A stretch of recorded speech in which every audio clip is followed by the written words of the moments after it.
ганцаар ямар ч үед нэг холбогдоод ингээд асуусан тус асуухад хязгаарч үгүй гэдгүү нэг хитэн ахна надад байна гэдэг. Хязгаарч гоохгүй байж магадгүй ч гэсэн хязгаар нэгэн цагт гойж магадгүй гэд хүн болгонтой хүндэтгэлтэй ядаж харьцах хэрэгтэй байхгүй. Яриа маань нөгөө шин тутам хийгдэж байгаа учраас ямар нэгэн нөгөө спонсор одоохондоо байхгүй байгаа. Би жоохон философик асуулт бол чирчлээ шүү. Тийм учраас зорилгоос л эхлэн дээ. Ер нь амьдралын зорилгоос л хэвчээ. Би ингээд сууж зүгээр байна. Тэргээд нөхөд оруулж.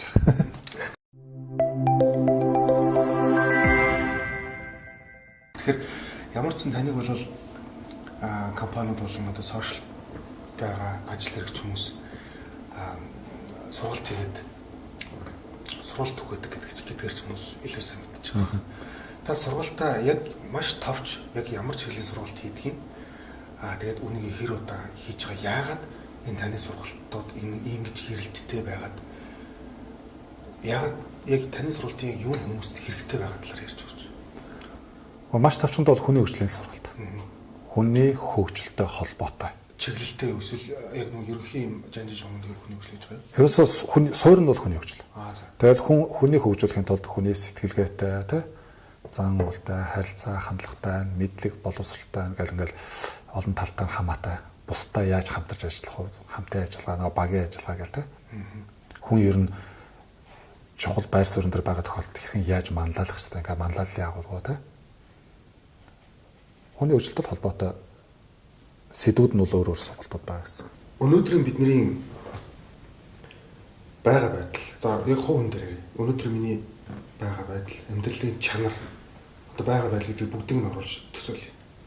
Энэ хүний оюун санаатай одоо юу гэж бодож байна? Ил болон талд ухамсар гэдэг байгаа шүү дээ. Энэтэй шууд холбоотой гэж их үздэг номлодог. Би бол бас үнийг үнэн гэж боддог гэж итгэдэг талын хүн. Энэ талаар таны бодлыг сонсмоор байна. Яг тэгэхээр нөгөө таны сургалт гэж ерөнхий агуулга бас хүний оюун санаатай ажиллах. Ерөнхийдөө хүний оюун санаа өөрчлөгдснөөрөө бүх зүйл ертөнцийг үзэх үзэл. За тэгээд амьдралын чанар гэдэг ч юм бүх зүйл өөрчлөгдөнө гэж үздэг шүү дээ. Сэний миний асуултан дээр та юу гэж хариулах вэ? Би ч бас одоо чамтай ижил байр суурьтай байхгүй. Шинжлэх ухааны нотлогоон дээр юу гэж гарсан бэхээр хүн өдөрт 35,000 шийдвэр гаргадаг. 35,000 шийдвэр шүү дээ. Тэрний бараг 90% нь ухамсаргүйгээр хийдэг. Тэгэхээр би энэ дээр нэг үгийг онцлож хэлж байгаа.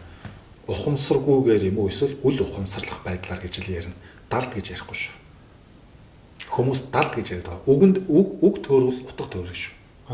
Далд гэдэг үгийг дахиж битгий хэрэглэе гэсэн. За. Далд гэдэг чинь нууц гэсэн үг шүү дээ. Тэрийг нь олоод авчвал мэдчихвэл бүх юмны учрыг олчих юм шиг нэг тийм давхар мессеж гэх юм уу шийдэж яадаг байхгүй юу? Тэгэхээр далд ухамсарыг хүч мөчгээ яриад эхэлнэ гэсэн үг. За. Тэгэхээр далд ухамсар гэж байхгүй. Англиар ярих юм бол unconscious гэж байгаа шүү дээ. Тэгээд ан гэдэг үгийг чи далд гэж орчуулад байгаа юм гэсэн үг байхгүй. Тэр чинь үл гэсэн үг шүү дээ. Үл ухамсарлаг. Эсрэг үгийн огт үргэлтэй тий. Үл ухамсарлагдах. Ухамсаргүй гэсэн үг шүү дээ, тий. Ухамсарлагдахгүй гэсэн үг байхгүй.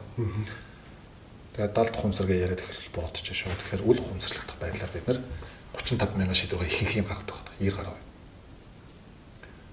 Ухамсартайгаар үлдсэнд жоох үе гарч.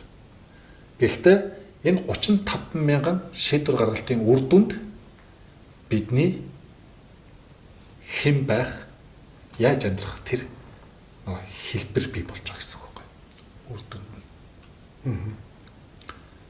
Одоо тэгээд бодоод үзэлт. Тэр 35,000 шийдвэрийг бидний тарих яаж гаргаж байгаа гэдэг асуудал. Шинжлэх ухааны нотлогоон дээр дахиад нэг сонин баримтдаг нь хүний тархинд өдөртөө 60-аас 80,000 бодол илэрхийлдэг. 60-аас 80,000. 80,000 бодол дундаас 35,000 шийдвэр болж хувирч штэ. Шийдвэрлэх шаардлагатай бодлууд гэх юм уу? Шийдвэр болж хувирж байгаа бодол гэсэн. Жишээлбэл за босох уу, хэвтэх үү, яг одоо босох уу, 5 минутын дараа босох уу гэж бодож байгаа чинь нэг нөгөө 80,000 чинь нэг штэ. Тэгэхээр за яг одоо босъё гэд нэг бодол нь шийдвэр болгож байгаа юм. Тэ? Тэгэхээр тэр ч гэсэн бид нар анзаардаг болохоос анзаардаггүйгээр бид нар үл ухамсарлах гэдэг байна. шийдвэр болж гараад байгаа. Тэгээ өнөөдөр гэрээс харахад зүгээр санаандгүй байдлаар за дадаа дулаах маршлаа 100-ийнхаа хөтлөг өмсгөө хавар намрахаа өмсгөж ол 100-ийнхаа өмсгөө гарч байгаа бид нар шийдвэр гэж тооцдог байхгүй. Гэтэл тэр бүхэн чинь шийдвэр шүү дээ. Уг нь бол. Тий. Тэгэхээр энэ шийдвэр гаргалт чинь бидний нөгөө ирээдүг хэлбэржүүлээд байгаа гэсэн үг. Бидний хэн байх хэлбэрийг бий болгоод байгаа гэсэн үг байхгүй. Гэтэл энэ шийдвэр юун дээр тулгуурж гардаг гэхээр бидний амьдралын туршлага гадаад ертөнцөөс авч байгаа мэдээллүүд суралцсан мэдлэг товчондоо бид нар чинь мэдрийг тархин дотор байгаа дата баз байхгүй. Энэ дата баз дээр тулгуурлаад энэ нөгөө бодол эргэлдэж хагаад тэр дундаас шийдвэр гаргаад байна шүү дээ. Тэгэхээр чинь товчондоо бол ерөөсөө тархинаас гарч байгаа мэдээллүүд бидний амьдрал шийдвэрүүд бидний амьдралыг хэлбэржүүлж гэдэг бол зайлшгүй юм. Тэгээ хүүхэд насн чинь мэдлэг байхгүй, туршлага байхгүй зөвхөн инстинкт буюу зөнгийн мэдээлэл дээр тулгуурласан шийдвэр гаргалтууд зүгээр амьд байхад шаардлагатай шийдвэр гаргалтууд явж байгаад явцын нууд бид ойр орчноосоо мэдээлэлүүд авч байгаа шүү дээ. Эцэг ихээс ах дүүнээс мэдээлэл аваа. Тэгэл зураг телевиз утас үзээд хүүхдүүд бол тэндээс авч байгаа мэдээлэл. Тэгээд цэцэрлэгт ороод сургуульд ороод ирэхлээр нөгөө нийгмийн орчноос авч байгаа мэдээлэлүүд гэл энэ мэдээлүүд чинь тархин дотор ингээл нөгөө дата болж ороод тэгэл тэр дата чинь өөрөө ингээл янз бүрээр холбогдож нөгөө програмч бидний тархины үйл ажиллагааны програм бүтэж штэ.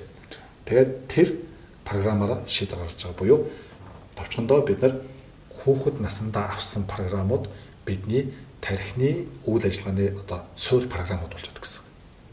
Тэгээд тэр програмууд дээрээ суулгаад бид нар шийдвэрээ гаргаж байдаг.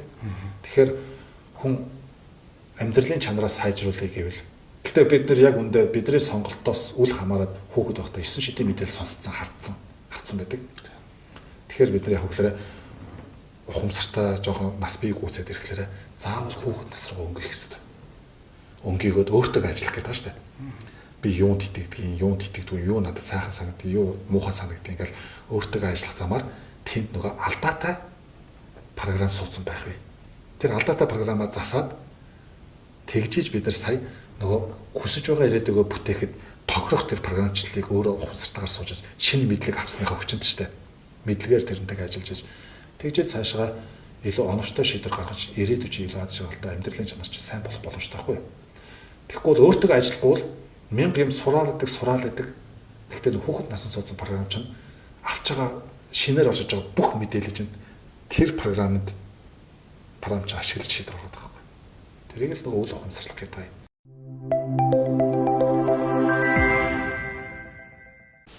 Бидний өмнө нь одоо 10 жилд ч юм уу анх оюутан байх үед уншиж сонсч байсан юмнууд зарим талаараа улам хөгжиж, зарим талаараа бүр эсрэг гарч ирээд байгаа юм.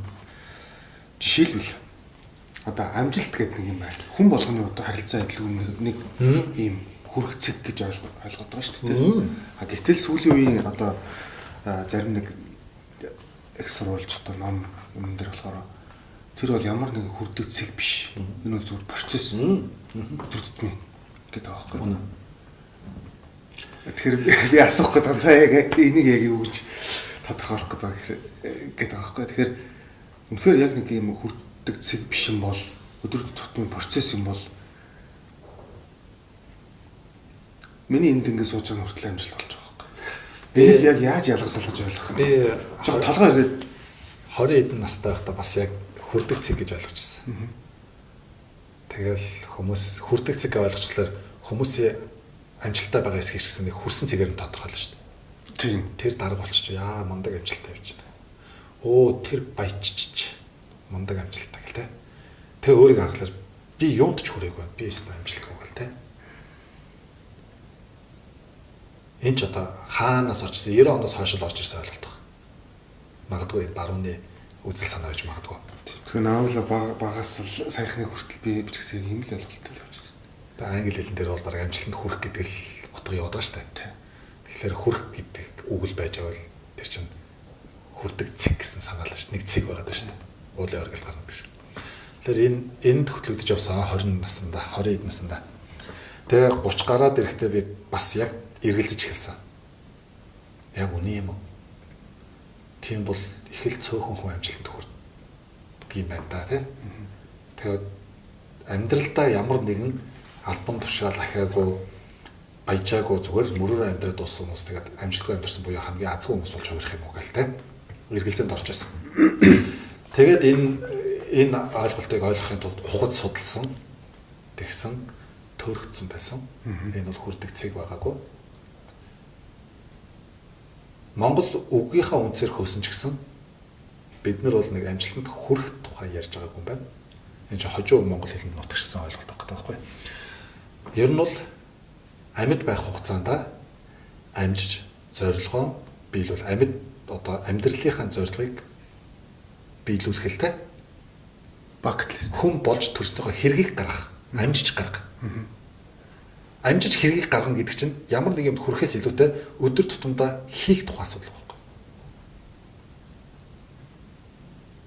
Чи хүн бол төрчөөд ямар ч хинт ч хэрэг болохгүй, нэмэр болохгүйгээр амьдраад дуусвал хэр утгатай юм бэ?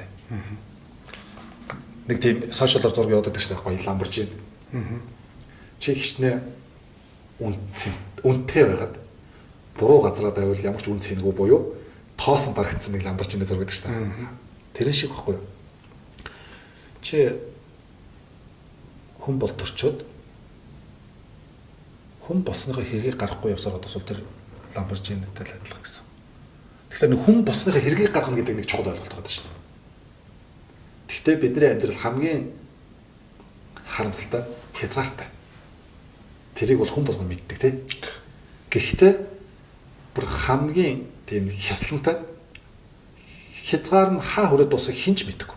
Давчхандаа хин хизээ үхийгээ яагаад ч мэдгүй болж байгаа. Давчхандаа бас нэг тодорхой болох зүйл нь хинч хизээж үхэж магадгүй байхгүй. Аимшигтай тийм. Тэгэхээр чи өнөөдөр амьд байгаадаа баярлаад өнөөдөр өдөр бүхэн хүн болсныхоо хэргийг л гаргах чадвартай л байна. Ингүүл эн чинь амжилттай байна гэсэн. Тэг хүн болгоны хүн болж төрсөн хэрэг өөр тийм ээ. Тэгтээ тэрийг яаж олох? Одоо энэ дээр бас хүмүүс асар хэрэгэлж асар их юу гэж. Одоо нөгөө сүүлийн үед одоо гарц одоо манай үеийнх арай ч хүн юу дөнөр мөндрийг үед нэг эм орох гэж үг гараад байгаа шүү дээ. Тэр эм орчин тэрийг хайгаад ингэж байгаад байгаа юм шүү. Тэр нөгөө сүнсээ хүлээж ийн гэдэг шиг нэг юм уучраа олчих гээд шүү дээ. Гэхдээ яалтчгүй яг нэг оюутан байх үед ч юм уу яг нэг тийм нэг үе байдаг гэсэн баг. Бүр үнэхээр бүр юу ч хийсэн сэтгэл ханамжгүй эсвэл бүр ингэ жоох юмс хүртэл асар их юм нөгөө сэтгэл хөдлөл юм тийм мэдэрдэг. Тэгээд тухайн үед та надад хэлжсэн юм. Энийг хүн ямар нэгэн байдлаар гадагшлуулахгүй болохгүй биеийн хүчний ажиллаар гэдэг ч юм уу тийм. Энэ зарим тохиолдолд бүр сексийн дур сонирхол хүртэл болж ингэж илэрдэг гэж ингэж. Тэгэхээр эн чинь нөгөө л өөрийгөө олохгүй ингээл төрөлдөд яваад байгаа шүү дээ. Яг хүн болохын хэрэг зарим нэг нь мод тарих гэж төрсэн байна. Зарим нэг нь байшин барих гэж төрсэн байж болж байна. Зарим нэг нь маш олон хүний буян тий олон хүний сайн сайхан зүйл хийх гэж төрсэн байна гэдэг ч юм ингээд тийм байх бах. Гол нь тэрийг яаж олох вэ? Олоход бас төдөд олсон байх ёстой гэсэн юм байх. Мэдээж ариулах эртэл бол сайн баг тий. Эртэл бол сайн. Амьд л байгаа бол оройтойг л гэсэн үг. Тийм. Тэгэхээр энэ чи юм л дээ. Их сонин. Одоо хүмүүст ийм санал тавихлаар яг энэ талаар нэлээд нухацтай бодож эхэлдэг. Жишээ нь ямар санал гэхээр чамд одоо сар болгон авдаг цалингийн чинь би зүгээр өгчээ. Чи харин ганцхан болстой юу ч хийхгүй шүү. Тэгвэл чи үлээж авах уу? Нэг жоохон хар түр шүү дээ. Нэг итгэлгүй. Тэгээд зүгээр ингээ гэртээ байх юм шүү дээ. За ямар ч юу ч хийхгүй л юм байна. Хийхгүй. Тэнгүүд надад ингээ цалин өгөх тийм. Чиний авдаг цалингийн чинь л өгөөд гэсэн. Одоо хийж байгаа ажлаас авдаг цалингийн чинь би сар болгоогүй. Чи ганцхан болсон бол юу ч хийхгүй шүү гэж. Тэг яг тэр хоол ундаа авч идэн идэх юм байна л да тий. Тэгэл хэрэгцээндээ зараад тэгэл өөрөө анхандаа бол их лайтайхан байх. Тэг чи сүултээ бол тэгээд утгаар 1 сар 2 сар бол тэр чин амраад таавар гойлох тий. Гэхдээ насан туршдаа ингэж амьдрал чадахгүй л гэдэг асуудал байна. Яагаад чадахгүй вэ? Надлаа буухгүй. Хэрвээ ажил мөнгөний төлөө ажил хийдэг гэж хүмүүсийн итгэдгээр бид мөнгөний төлөө ажил хийж байгаа юм бол энэ чинь хамгийн сайхан санал юм шүү. Ажил хийхгүйгээр мөнгө олох гэдэг чинь. Ийм саналыг хүмүүс хүлээж авч чаддаг байхгүй. Нэг нөхөр ингээл зовоол бизнес хийгээд штэ. дэлгүүр юм эсвэл гуанз ажиллуулаад чи наатахаа битгий ажиллавал сар болгон олно гэж тооцоолж байгаа ашиг юм байж хамаадаг байдаг. Хэрвээ тэр бизнесээ мөнгөний төлөө хийж байгаа бол чинь бас гоё яваад байна. Ямар ч эрсдэлгүй зарлахгүй тий. Тэгээд ашиг аваад шүү дээ. Бас л чаддгүй. Энэ саналыг хүлээж авч чадахгүй байхгүй. Яагаад? Яагаад гэхээр бид мөнгөний төлөө ажил хийдэг юм байна. Тэр мэдээс амьдрахад мөнгө хэрэгтэй учраас ямар нэг юм хийж мөнгийг олох хэрэгтэй. Гэхдээ мөнгнөөсөө илүү чухал тэгвэл юу хийж мөнгө олох вэ гэдэг чинь хамгийн чухал байна. Юу хийх вэ? Тэр нь мөнгнөөс илүү чухал хэрэгцээнд зориулагдсан байдаг юм. Масловын хэрэгцээний шатлал дээр хамгийн оройд нэг юм хамгийн өндөр хэрэгцээ байдаг шүү дээ. Доош бол ингээд биологи хэрэгцээнд явж байгаа шүү дээ. Хамрах хийдэх гэл тэ. Тэгээ аюулгүй байдлын хэрэгцээ, бусдад төлөөлж шүрдэх, хайрлагдах гэл хэрэгцээ гэж байгаа. Хамгийн оройд нь self actualization буюу өөрийгөө хэрэгжүүлэх хэрэгцээ гэж байдаг. Өөрийгөө хэрэгжүүлэх гэдэг чинь өөрийнхөө бусдад хэрэгтэйг мэдрэх хэрэгцээ байхгүй. Сонсч ирсэн юм байна. Тэгээ бусдад хэрэгтэй мэдрэх хэрэгцээ. Тэгэхээр хүн бусдад яавал хэрэгтэй болдог гэхээр бусдад хэрэгтэй юм хийж ижил хэрэгтэй болно шүү дээ, тэ? Аа. Энийг тэр хүн маш олон хүнд хэрэгтэй байх юм бол тэр хүний үн цэн өснө даа. Тийм. Мундаг эрэлттэй хүн болно, үн цэн өснө. Тэгэхээр биднэрт байдаг хамгийн чухал хэрэгцээ бол бусдад хэрэгтэй байх. Нөгөө хүн болторсон хэргийг гаргах гэдэг чинь яг адилхан гэсэн. Энэ бол бидний нөгөө төрөлх хэрэгцээ байхгүй юу? Тэгэхээр энэ хэрэгцээгээ нөхөх замаар давхар тэр хоол ундтай байх, аюулгүй ор хоронтой байх хэрэгцээгээ давхар хангахын тулд бид нар бусдад хэрэгтэй зүйлээр мөнгө олох юм амьдралын нэг юм зам ёс үсчихэлтэй. Тэгээ явцын дунд яг хөлөөр бусдад тэгтээ тэргүй ямарваа нэг юу ч хамаагүй хийж байгаа тохиол бусдад хэрэгтэй мэдрэмжийг авч л байдаг юм байна л да. Жишээлбэл гуанз хэрүүлтэй уруултай байсан ч гэсэн тэнд нэг хүн орж ирээ хоол идээд гарахад тэр хүн өөрөө ч ухамсарлахгүйгээр эртний тархинд чинь бусдад хэрэгтэй юм хийж ин гэдэг мэдрэмж чад байдаг байхгүй. Тийм учраас тэгэл зовлонтой ч хамаагүй тийм нэг юм хийх нь гоё байдаг тийм. Тэгэж явсаргаа сүүлдээ нөгөө бусдад хэрэгтэйгээ байнга мэдэрдэг байгаа учраас нөгөө дутагдахгүй байгаа шүү дээ. Сүүлдээ тэр хэрэгцээг мартаад мөнгөний төлөө хийж байгаагаа итгэжтэй юм байна. Тэгээд ирэхлээр уг нь бусдад хэрэгтэйгээ мэдрэхийн тулд энийг давхар хийж байгаа гэдэг ухамсарлах юм бол тэр орж ирж хоол идэх гарч байгаа хүмүүс чинь миний хувьд их чухал хүмүүс байх гэдэг шүү дээ. Тийм. Гэтэл тэрийгэ мартаад мөнгөний төлөө болоод ирэхлээр тэр хүн чухал ш мөнгө чухал болоод гэж. Тэгэхээр хүнтэй харьцах харилцаа нь өөрчлөлт нь хандлага нь өөрчлөгдөж байгаа. Хүнийг мөнгнөөс дорд үзэж эхэлж байгаа байхгүй. Гой болтой газар нэг одоо оюутан энэ байх гэдэг чинь гой болтой газар нэгдэх боломжийн үнэтэй. Бүр үнэхээр гой болтой газар. Тэгэл яванда хоолны порцон багасаал. Өмнө нь багаар нэмэгдэл хүмүүсийн нааш. Ер нь баг та барыг саяны үг ярьчихж байгаа юм шиг. Тийм. Ер нь явандаа гэж. Яг тэгэхээр бусдад хэрэгтэй байх тэр чухал зүйлээ мартчихж байгаа байхгүй. Зөвхөн мөнгө тэдрээ чухал болоод тэгэхээр тийм байдлаар орж байгаа юм да. Эхний ээлжинд бол чигтэйхэн гоё гэдэг шүү дээ. Тэгэхээр энэ бол өөрөө нөгөө амьдралын зорилго буюу хүн болсныхоо бол төрснөөр хэргийг гаргахтай бас шууд холбоотой байхгүй. Тэгэхээр яг үгээр чи юугаараа бусдад хэрэгтэй байх юм гэдэг өөрөө ухамсартайгаар сонгож авах хэрэгтэй. Нөгөө амьдралын зорилго тодорхойлно гэдэг чинь. Энэ сонгох уу эсвэл цаанаас өгөгдсөн юм байх уу? Одоо энэ өгөгдсөн байдаг гэдгийг бол бид нар шинжилгээ ухааны үднээс баталж чадахгүй шүү дээ. Чадахгүй тийм. Янз янзын л шалтгаан байгаа харагддаг. Та тэгвэл хувь нөхөөдөөс өгч боддог. Одоо надад бол энэ хоёр үнцэг хоёулаа байж болно. Зарим хүмүүс бол ихтгэл өнөмшлөгийн хүрээнд би ингэхээр төрсөн хүн гэдээ бүр итгэцэн байдаг. Тэгэхээр тэрийг л хийхдээ тэр хүн хамгийн аз жаргалтай байхгүй. Ямар ч би ингэхээр төрсөн эсвэл ингийн тул төрсөн гэж огт бодож байгаагүй хүн байж болно. Тэм үний чинь чи юуны тул төрсөн бэг асуугаад байвал бодоод ч болохгүй шүү дээ. Тэгвэл чи юуны төлөө нөгөө өмнө бүр надад ингэж баг би өөрөө ч мэдгүй тэр балдын ямар нэгэн зүйл надад ингэж миний амьдрал ингэж уламжлагдаж ирсэн намайг ийм нийтлээ амьдрахаар би төрсөн гэж итгэдэггүй хүн байлаа гэж бодъё. Тийм байхгүй л гэхэд тэр хүн юу яаж харж болох вэ гэхээр би юуны төлөө өгч чадах юм гэдэг. Юуны төлөө амиа зориулж чадах. Дээр үеийн одоо бидний тусгаар тогтмол эрхчлөлөг хамгаалж авчулсан олон их орончдын хувьд бол их орныхоо төлөө амиа зориулж, тусгаар төлөө амиа зориулсан хүмүүс шүү дээ. Тэд бол тэрний төлөө тэмцсэн байхгүй. Тэдний хувьд бол тэр маш чухал байсан. Тэдний хүчинд бид өнөөдөр аз жаргалтай сайхан те амьдарч штэ. Тэгэхээр юуны төлөө амьдарч чадах юм, юуны төлөө бүр экстрим байдал руу оруулж бодно штэ. Одоо тархиа шахаж байгаа байхгүй. Шахаад оруулж байгаа. Юуны төлөө амьдарч чадах юм, юуны төлөө бүр үхэж чадах юм. Надад мөнгө өгөхгүй байсан ч би юг хийхийг хүсдэг юм. Ямар ч урамшуул шагнал байхгүй байхад би байхгүйсэн ч би хийхийг хүсээд байвал тэнд чинь нөгөө нэг тэмүүлэл чинь байна гэсэн үг шүү дээ. Одоо та ингээд сургалт хийгээд миний мэдих сүүлийн баг 10 гаруй жил тий 10 гаруй жил ингээд явсан. Цаашдаа ч гэсэн одоо яг энэ чиглэлээр бас явах гээд хоёлоос дээр бас зогсон юм байсан шүү дээ.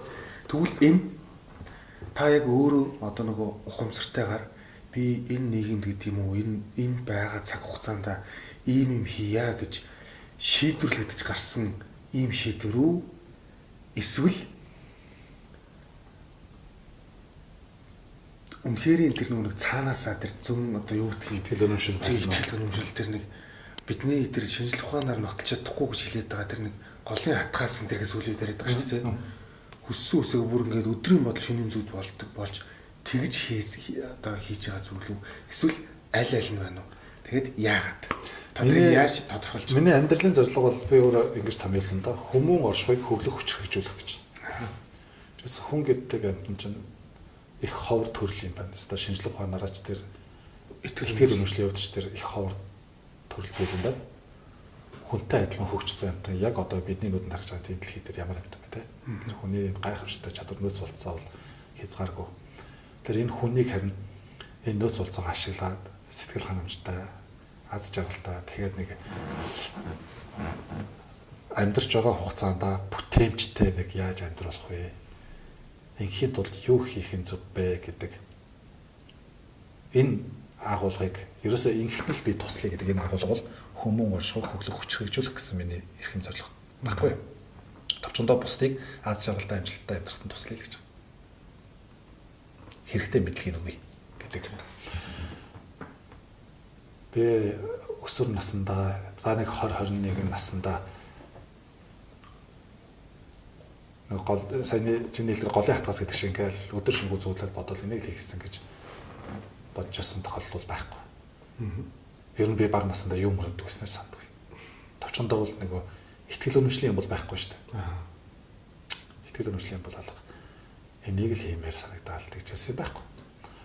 Гэхдээ 30 гараад мэдээж яг энэ боловсролын салбар соён гэгэрүүлэх гэдэг юмтай бол ягаад ч багаар холбогдоод байсан. Гэхдээ өөр сонголт хийх боломж байсан. 30 гараад би уламжлалтаар нэг өөртөө эргэцүүл хийсэн байхгүй. Ер нь цаашдаа юуны төлөө амьдрах? Юуны төлөө амьдрах? Яаж амьдрах те? Яавал би аз жаргалтай байх гэдэг. Тэр үед чинь би одоо нөгөө төрөний ярьжсэн тэр амьдралынхаа надад ер нь хичнээн төрөг байвал би аз жаргалтай болох гэдэг тооцоо хийж үзсэн байхгүй. Тэгээд тэр тооцоо хийж үзээд би миний сэтгэл маш их амарсан. Хүн зүгээр аз жаргалтай сайхан амьдрахад 100 хүртэл сайхан амьдрахад хүнд нэх мөнгө хэрэггүй юм биш. Тэгээд яагаад энэ тооцоо хийж үзэхгүй явж байсан бол өндөр хүртэл. Тэгээд энэ тийм их мөнгө хэрэггүй байхад хязгааргүй их баян болохын төлөө яваад байсан. Бидний нөгөө бод тодлоо сэтгэл хангалуун бос байх дургад байсан маяг л тэр бүхнийг л хийж үзсэн чинь 30 насны хэрэггүй. Тэр үедээ би яг ухамсартайгаар амьдралынхаа зорилгыг тодорхойлж эхэлсэн. Би ерөөсөө юмны төлөө өөрийгөө зориулъя. Ягаад гэхээр түрүүний хоёулаа ярьж байгаад гарчаасан да. Хамгийн шийдгийг хүсдэг гэж нэг өөрийнх нь тэмүүлэл яваад нөгөө талдаа өөрт нь хамгийн ойрхон асуудал байна. Тэгэхээр хүн ер нь өөрт хамгийн хүчтэй мэдрэмж төрүүлж байгаа асуудал дээр л хамгийн үнэнч байж чаддаг. Бусдыг нь бол ингээл тийм асуудал биш, тийм асуудал биш гэдэг нөгөө мэдрэмж төрүүлээгүй асуудлыг шийдэх гэж оролдож болно. Гэхдээ тэрэндээ тууштай үнэнчээр бүх нөөц болцоогоо зориулж чаддгүй юм байна. Та тухайн үед шийдвэр гаргаад өнөөдрийг хүртэл ингээд замнаж явж байгаа тэр шийдвэртэй эргэлзээс үе байдаг уу? Огтхончгүй. Яг бол ухамсартайгаар маш олон одоо нөгөө менежментээр бол SWOT шинжилгээ тийм давуу сулдаал боломж эрсдэл бүх юма тооцоолно. Хэдэн сар бодож хэдэн сар эргэцүүлж иж сонгосон сонголтоо зөв буруу гэдгийг эргэцүүлж иж шийдсэн учраас хийж хамсдаг. Яагаад тэгэхээр миний амьдралд байгаа ажил амьдралын туршлага дотор юу байсан гэхээр хүмүүс яагаад зөв байж чаддаг юм бол хүн яагаад нэгэндээ дэмтэй зүгээр л бие биедээ дэмтэй гоё амьдарч болдгоо юм. Хүмүүс яагаад нэгэндээ гим хийхгүй зүгээр амьдарч болдгоо юм. Хүмүүс яагаад шудраг сайхан хөдөлмөрч болдгоо. Заавал энийг хуурчлаа үрдیں۔ Тэгэл ингээл тэр асуудлуудыг хөөгдөн штэ. Тэгж жагаад эцсийн нүдэ ер нь боловсрохгүй бол гэгээрэхгүй бол энэ бүхэн худлаа юм байна гэдгийг би өөртөө маш сайн ажил амьдрал онцлог олон харчихгүй юу. Тэгээ харцсан учраас энэ нөгөө соён гээгэрүүлэх салбар руу одоо бүр энэ л заашгүй чухал юм аа гэдээ өөрөө итгэж штэ. Тэгээ энэ итгэл үнэмшлийн дагуу зорилгоо тодорхойлоо явсан учраас энд нэг хоромж хэрэгэлж байгаагүй харин ингэж итгэл үнэмшил төрж хийж байгаа ажилд харин хүн хийх болгондоо бүр үнэхээр аз жаргалтай дотроос асч хийд юм байна. Нэгснэ тэр бол таны өдөр ажил биш болсон. Хүн ингээд дурлж хийж чаддаг юмаа сонгох юм бол амьдралд угаасаа асуудал бэрхшээл болно шүү дээ. Өвдөх, ядрах, заримдаа итгэл алдрах, хүмүүстэй үйл ойлголцол зөндөө юм байна. Тэгэхээр энэ нөгөө амьдрч явах хугацаанд угаасаа л асуудал бэрхшээл олон байдаг юм байна. Тэгэхээр энэ асуудал бэрхшээл олон энэ цаг хугацааг хүн даван туулахдаа зөвхөн дуртай юмдаа л хүн тууштай байж чаддаг юм байна. Өөрөө ингэж итгэл үнэмшил төрж дурлаж хийгээгүй юмыг бол хийхлээрээ тийм нөгөө асуудал бэрхшээл тулгарх үед хүн шантраад орчих гээд байт юм байна. Тэгэхээр амьдрал асуудлаар дөрөв учраас л хүн дуртай зүйлээ сонгох хэрэгтэй байдаг юм байна л да. Сая би нөгөө утсаа ордгонхаа нөгөө та ингэсэж хүн яагаад ингэж заавал ингэж асуудал үүсгээд идэх те. Би яагаад ингэж танд заавал саад болол те. Эсвэл хин нэгэн ингээл зүгээр ямар ч асуудалгүй шийдэж болох юм гэд. Ерөөсөө яг сүүлийн үед аягүй тийм бас төрж байгаа мэдрэмж. Хүн ер нь баг сайн дураараа өөртөө зовд юм шүү гэж би боддог хөөх. Гэхдээ яг тийш харагдаад байна. Сайн дураараа ингээл хил ам хийгээл гоншгонол те. Сайн дураараа урдуур даарч орж хэлчих юм уу те. Тэгсэн чинь би нөгөө утсан дээр нэг скриншотыг авчихсан маа. Амьдрал үнэндээ их энгийн. Харин бид л төвхтэй болохыг хүчилдэг гэнэ. Аристотель гэж хүн одоо философч хэлсэн юм байна. Тэгээд энэ надад бас их гой санагдсан. Үүндээ монтаж хийхдээ бас энийг оруулчихна. Тэг. Үнэн шүү дээ. Ер нь бол яг сүүлийн үед тийм өдрөж төрөд байгаа байхгүй. Шинжлэх ухааны нотлохоо байна. За хоёулаа түрүү ярьсан тэр 35 мянган шийдвэр одоо 60-аас 80 мянган бодол эргэлддэг. Тэр бүхэн бидний туршлага, мэдлэг, мэдээлэл дээр суурилж байдаг гал тэ. Тэгэхээр бид нар тэр туршлагыг нь зөвтгөж өгөхгүй бол мэдээллийг нь зөвтгөж өгөхгүй бол мэдлэгийг нь зөвтгөж өгөхгүй бол алдаатай шийдвэр гаргалтууд гарах юм байна. Алдаатай шийдвэр гартын үр дүнд амьдрал асуудлууд үүсэж байгаа юм байна гэл ингээл хөөж байгаа байхгүй юу. Тэгсэн чинь тэр дунд чинь шинжлэх ухааны дахиад нэг нотлох байна. Хүний тарих бодит тус хоёрыг ялгадаг гэнэ. Тий, тэгдэг. Төсөөл бодит хоёрыг ерөөсөө ялгадаг. Тэрний хамгийн тод жишээ эдхийг хүсдэг дуртай гоё амттнаа төсөөлөхөд дараа нь шүлс сарж байна. Зүгээр л толгой дотор бодогдоход л шүлс сарж байна. Шүн унтж байхдаа хар дар зүтлэхээр зүрхэн өштэй цохилж байна. Муудал сүүнээ төсөөлөнгөө шууд нөгөө нэг тулгааны байдалд оролцол тий. Таагүй дурсамжаа бодоход л шар ус босч байна. Таатган ч гэсэн. Тий. Шүн унтаад гонигтай зүзүүтлэр нулимс нь урсан байдаг байх чинь. Эсвэл аз жаргалтай гоё зүзүүтлэр инээд алдаад байх чинь шиг зүүдэндээ. Яагаад тархин дотор болж байгаа зүгээр л бодол төдий зүйл бидний бие махбод юм бодтой хариулт үзүүлээд байна гэхээр хүний тархи чинь тэр бодлыг чинь бодтой юу хийсвэр үү гэдгийг ялгадаг юм байна л да. Тэгэхээр нэгэнд бодит тус хоёрыг ялгадаг гэдэг чинь үнэн худал хоёрыг ч ялгадаг гэсэн. Зөв бурууч ялахгүй чухал шиг ялахгүй. Тэгэхээр бидний тархин дотор орж иж байгаа тэр туршлага мэдээлэл мэдлэгийг чинь энэ хэрэгтэй хэрэггүй энэ зөв мэдээллийн буруу мэдээлэл гэж бидний тархи ялахгүй байхгүй. Зүгээр байгаль бол тэр мэдээллийг ашиглаад шийдвэр гаргана. Тийм үү? Тэгэхээр бид нар тэр толгойн дотор байгаа тэр туршлага мэдлэг мэдээлэл чинь нөгөө гаднаас нь энэ зөв шүү, энэ буруу шүү гэдэг ангиллыг нь зөвөр цэгцэлж өгөхгүй болохгүй байхгүй. Тийм. Тарих бол тухайн үед л авсан мэдрэмжэн дээр тодруулаад нөгөө мэдээлэлээ өөрөө цэгцэлж байгаа. Зөв буруу янз бүр цэгцэлнэ шүү дээ. Нэг алх хүүхдийг тараас юмад хураагаад гэвэл ээж нь тэгж хэлвэл яах вэ? Нөгөө хүүхэд юу хаана байхыг мэдгүй авчаал тавьчих шүү дээ. Яг л тэр шиг тарих чинь авчаал тэгэл хаа хамаагүй эренблээ хийж байгаа байхгүй юу? Тэгээ тэр эренбийнхаа дагуу шийдвэр гаргадаг гэсэн. Тэгэхээр бид нар одоо жоохон ухаан суугаа том болсных эргэж тэр архив руугаа орж байгаа тэр нэг эренбүүдийг зөв буруу нэг шалгаад зөв эренбитэй оруулж байгаа бидний шийдвэр гаргацсан болно гэсэн. Тэгэхээр энэ нөгөө тархин дотор байгаа энэ нөгөө тархины чинь нөгөө үнэн худал зүй бурууг ялахгүй чадвар чинь нөгөө төрөний хэлээд байгаа амьдралыг улам төвөгтэй болгодог гэсэн. Тэгэхээр яг үндэ зовлон жаргал хоёрыг ч ялгадаг юм байна гэсэн үг. Ер нь тийм гэсэн үг тийм. Хүний өөрөө хоёроо ч ялахгүй. Хүний гэж бодвол өөрийн юм ч хүнийх, минийх гэж бодвол хүний юм ч минийх л юм шиг санагдана. Тийм тохиолдод шүү дээ. Хүний хүүхдийг өөрийн юм шиг хайрлаж өсгөж чадж байгаа хүн байна. Өөрийнхөө хүүхдийг бүр хүний юм шиг зур хаяа явчихж байгаа хүн байна. Энэ чинь нөгөө тархины чанслахтай холбоотой байхгүй юу? Зүгээр бид нар тархинд яаж итгүүлэх вэ гэдэг.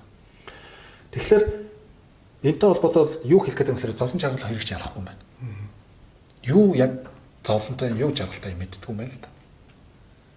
Тэгэхээр бид нар яг үгээр тэр бүхний чинь өөрсөн төрж байгаа мэдрэмжээр удирдаад байна. Би зовж ин гэж итгүүл зовно. Би зовоогүй юм биш гэж итгүүл хитээ зовхгүй. Давчхандаа зовх хэсэг чинь таны бодол л байгаа байхгүй. Төгтөө шүү дээ нэг ойлгоход. Одоо яг үнэхээр боддоор тэмээ нэгсэндээ та хандлагын тухай ярьж тийм үү? Хандлагаас цаана байгаа тархины үйл ажиллагааны тухай ярьж байгаа юм. Хандлагын цаана бүр байгаа. Хандлагч үүсгээд байгаа. Итгэл үнэмшил ойлголтын тухай ярьж байгаа юм. Чи бодлоо. Сургалтын дээр бол ингэж ярьдаг. Маш олон хүмүүс бүр энийг асууж ярилцж үзсэн. Зовлон гэж юу юм гэж асууж. Зовж үзээгүй хүн байна гэхээр хүмүүс гараар ирдэг байхгүй. Би хүн болгол зовж байгаа шүү дээ. Гараар ирдэг байхгүй. За тэгвэл яг зовлон гэж юу юм гэхээр хинч зовлон бол энийг хэлнэгээ тодорхойлж чадахгүй. Тодорхойлтыг асууж байгаа шүү дээ. За тэгвэл зовлонгийн төрлийг хэлээд өгч гэхээр өвдөх, үхэх, тэгээд өөр ширэн доод хайртай хүнээ зүгээр хос хоёр хагацхыг хүртэл зовлон гэж үзэн шүү дээ, тийм. Ингээл маш олон юм яар. Тэгээд асуудаг юм бэ. Магадгүй 40 50 хүрсэн хүмүүсээс. Тан дээр нэг өсвөр насны хүү эсвэл охин ирээд хайртай хүндээ хаягдчихлаа гэдээ ойлаад өстой. Амьдрал ямар хэцүү юм бэ өстой. Зовлонтой байна. Зовж ийн амьдрах утга учир алга гэдээ ирвэл та юу зөвлөх вэ гэж. Энэ насан дээр ингэдэг юм аа тий. Энэ насан дээр л ингэдэг юм аа. Яг үндэ чи зовлон биш тий тий. Наа чи бүрийг сайхан болсон болохоор ингэ төрөд. Тий. Яг үндэ бол чинь зовлон биш шүү дээ гэд хэлчмээр байдаг. Гэтэ тэр ойлгож авч чадах уугүй юу тий. Тэгэл зүгээрээ бүх юм сайхан болно гэж зөвлөн тий.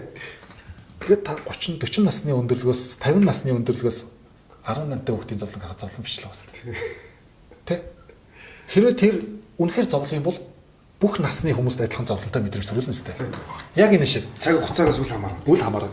Тэгээд тавчхандаа 18 хүүхдийн гарыг зүгээр хатгах, 70 хүний гарыг зүгээр хатгахад яг адилхан үгнэ үстэй. Энтэй адилхан мөн чанартай хэвээр байхгүй. Уг нь тийм. Тэ. Тэгтэл ягаад өөрчлөгдөд байна? 18 хүүхдийн туршлага баг учраас бодол нь ингэн учраас ялгаж салгаж чадахгүй учраас тэрийг хүн дээр хүлээж авч байна.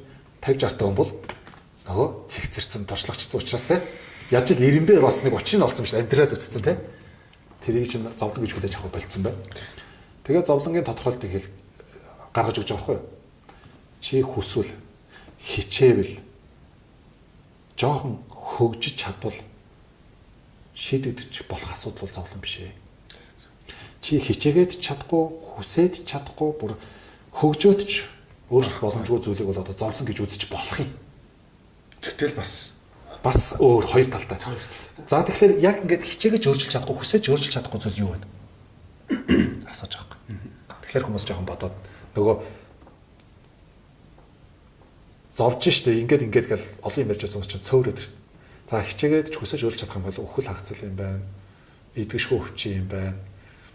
За тэгээд өтлөх нас хүн өтлөн гэдэг чинь ингээл ирч хүчин буураад өсчигээ гоо сайхан буураад те энэ бол хүсэж өөрчилж чадахгүй шүү дээ. Эдгээр бол одоо ер нь зовлон юм байна да гэл ингээл орчин. Гэхдээ 20 хүрээгүй 30 хүрээгүй хорвоогоос ирт явцсан хүмүүсийн хажууд өтлөөд ч хамаагүй амьд байж гэдэг чинь гоё үзэхлээр тийм.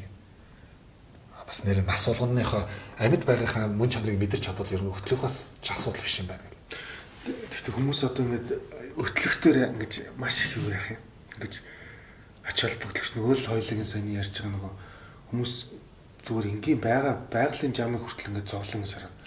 Одоо жишээлбэл би тань зүгээр нэг нэг тийм хэлт. Миний энэ зүүн талын шанхан дээр нэг тод цагаан устай болсон байл. Тэрийг хараад надад нэг тийм гоё баяр төрөд байгаа байхгүй. Гэтэл хүмүүс ингээд одоо ингээд өтлөлөө үрчилээ гэдэг ингээд надад бол тийм хүмүүс гоё харагддаг шүү дээ. Энд чинь одоо нөгөө байгалийн нэгдүгürt яг байгалийн хэмжээ ам тий. Хоёрдугаар тийм насны хүмүүс тийм дүр төрхтэйгээр илүү гоё харагдах шүү. Яг одоо Энэ яагаад энэ зовлон шаардсан юм бэ? Гайхаад тий. дахиад нөгөө тархинцсан суусан програм бид нар яг нэг үгүй хэлэхэд маш олон тарих угаалтанд өртөд байгаа байхгүй юу? Үгүй тий. Үргэлжийн залуугаараа байгаарай, мөнхийн байгаарай, залуу насны гоо үзэсгэлэн гэх рекламдаал. Толиотой сайхан байх бол мэдээж сайхан тийм үстэй хаа. Гэхдээ тэр хүн 1000 хичээгээд 20 юм шиг Тийм шүү дээ. 18 дээр. Тэгэхээр харин нөгөө тарих угаалтанд өртнө гэдэг Манкурт бол гэх киног мэднэ. Тэр бол өөрийн ухаанаар сэтгэж чадахгүй хүний хэлснээр жинхэнэ боолуулдаг шүү дээ. Юу ч хүсэхгүй эзний үгээр. Гэхдээ Манкурт болыг бий болохын тулд яг л тархинд нь юм өгүүлждэг. нөгөө нойтон Шир өглөө хатаач. хурганы арьс нөгөө арьсаар ингээд наагаад хатаачдаг. Тэнгүүд нөгөө тэр чинь тархийг ингээд бүр хатангашуулаад ингээд те сорчдаг. Тэгэл осолдохгүй амьд хүн хийгснэг хийдэг те илүү хүмүүстэй. Тэгэхээр энэ кино бол бүр цаанаа маш чухал санааг илэрхийлж байгаа юм. Улаан цай хүний нүдэнд харагдахаар нойтон арьс углаад хатангашуулаагүй ч гэсэн бидний тарих хүн харагдахгүй дотроо маш олон буруу мэдээллүүдэд суугаад тэрэндээ баригдаад тархины чинь нөгөө мэдрэлийн эсүүд буюу синапс мэдрэлийн эсүүд хоорондоо холбогддог байхгүй юу?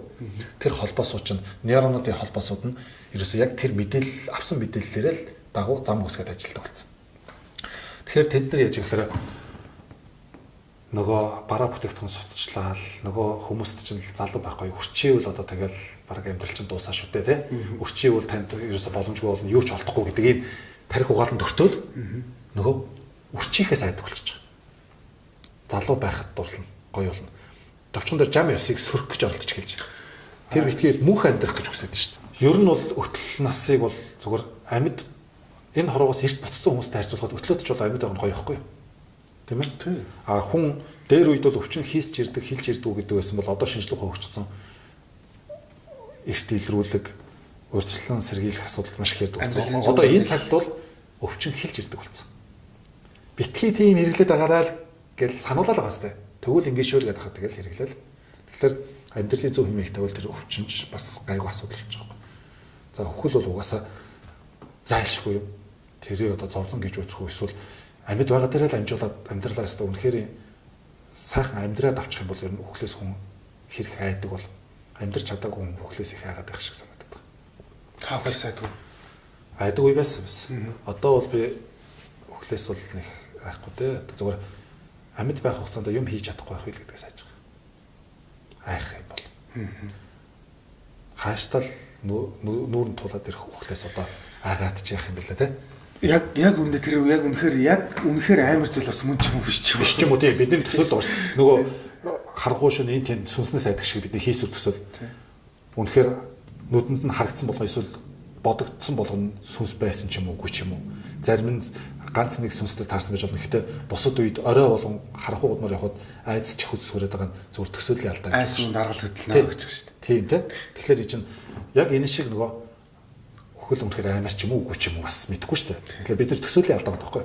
Тэгээ энэ мэдлэгээр ингээ үзэхлээр сүулдэ нөгөө хүмүүс чинь нэрээ зовоод ах юм байхгүй маань. Зүгээр бид ухаантай амьдарч чадвал зөв амьдарч чадвал зовоод ах юм байхгүй байна.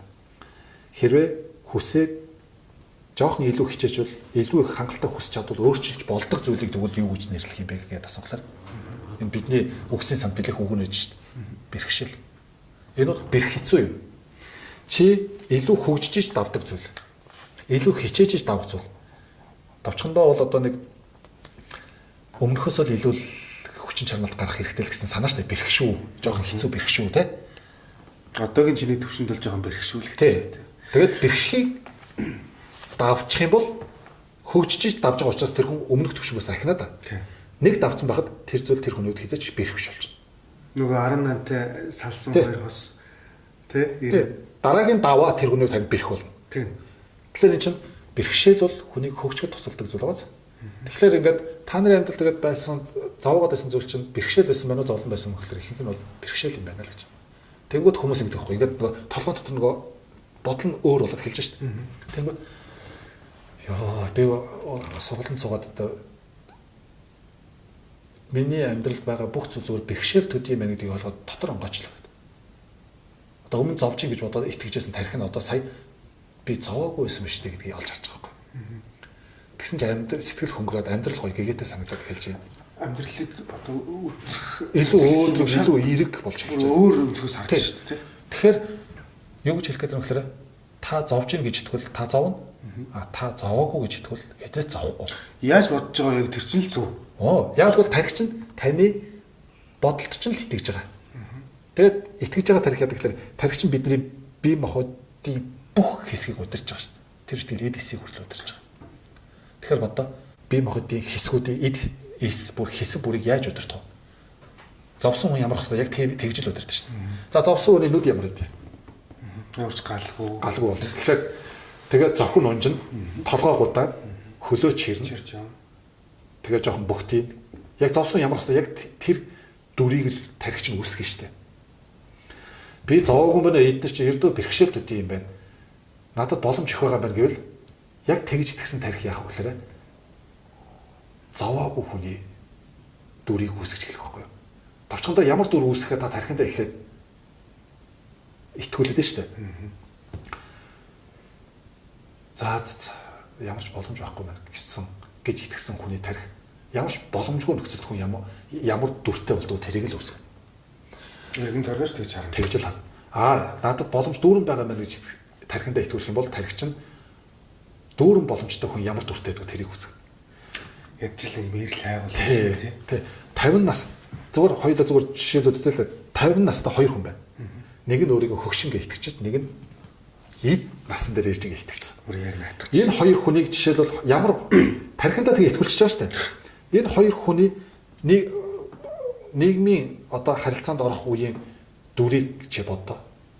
Хөгшингээ итгэцэн, өөрийгөө хөгшин гэж итгэсэн тарих ямар үйлдэл гарах вэ? Зан авир гарах вэ? Өөрийгөө тэгэд өмсөх хувцсных сонголт нь ч гэсэн ямар ах вэ те? Өөрийгөө дөнгөж тав эд насан дээр одоо ястаа хүүхдүүд томорчлоо, амьдрал асуудалгүй боллоо, нийгэмд өөрийн гэсэн байр суурь олчлоо. Одоо л яг сайхан өөрийнхөө амьдрах цаг ирлээ гэд яагаачгүй байна.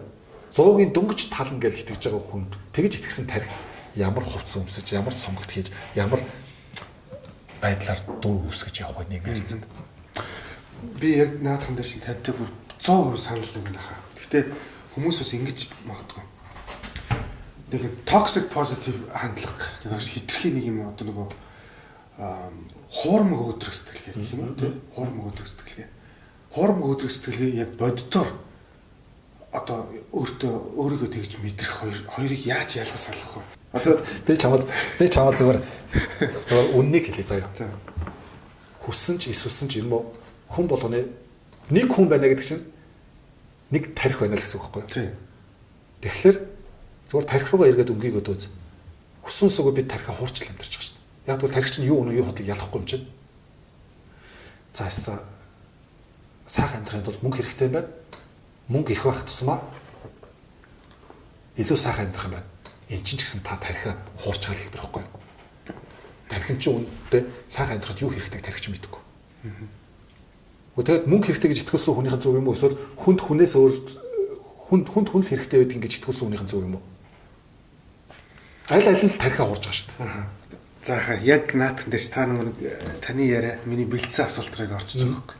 Одоо жишээ нь би болоод миний үеийнхэн манай ах эгч нарын үеийнхнийг аав ээж эмээ өвнөр юу сургасан бэ гэхээр хүнд хоёр идэхгүй хоосон онохгүй.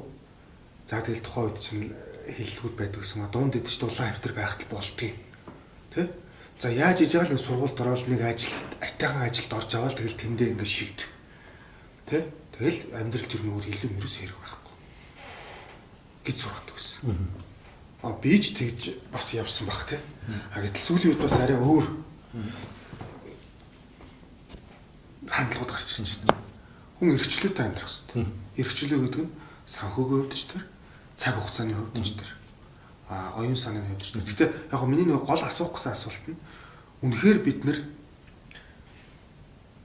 дээр нэг дээвэртэй хажуудалтай нэг аяхтай тэгээ нэг гиз сатгалан мөрөвтэй амьдраад зүгээр амьд явж байгаад ингээд дуусах нь тийм үнцэнтэй ч гэх юм уу, тийм чухал амьдрал юм уу? Эсвэл арай нэг жоохон үзэл бодлоо өөрчлөөд хандлага өөрчлөлт тийм биз дээ. Нөлөөлөл өөрчлөлт.